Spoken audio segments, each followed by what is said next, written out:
అసలు బతికాము ఇట్లా అయిందా వేడ చూడలేము ఊరు 7 కిలోలు అయితే పనికి వస్తాయి, 8 కిలోలు అయితే పనికి వస్తాయి. వేడ చూడలేము మేమైతే మందులు భూమి చేసి రాకిట్లా భూమి ఇది ఓట్లు అలాగే లక్షలు కట్టాలి ఆయన కట్టేది ఊరుకుంటాడా ఆయన కాలు కట్టేది ఊరుకుంటాడా సార్ ఏం బాగుపడతాం ఇక మేము మందు తాగి తాగకపోతే ఏముండదు సార్ ఇప్పుడు మంద ఒక నీటర్ తెచ్చుకొని ఇద్దరం పేర్ల మొగలు సస్తే పేరు ఉంటది ఊళ్ళో అదే ఇక ఉన్నది మాకు 3 కిలోలు అయితేనేమో మీకు మంచిగా పనికి వస్తాయి,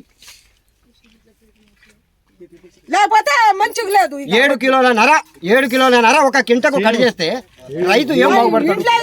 మందులు చేసి ఇట్లా పరిష్కారం వచ్చింది 5 మాకు 7 కిలోలు 8 కిలోలు కింటా కంటికి మేము ఏం ఇస్తాం, వారం రోజులు మేము ఏం బాగుపడతాం, మేము చావాలన్నా బతకాలనా. నా 425 బస్తాలకు 13 క్వింటాలు పోతుంది. 13 క్వింటాలు అని అంటే నేను రైతు చావాలన్నా బతకాలన్నా, మందు తాగి తాగకపోతే ఏముంది సార్ మాకు.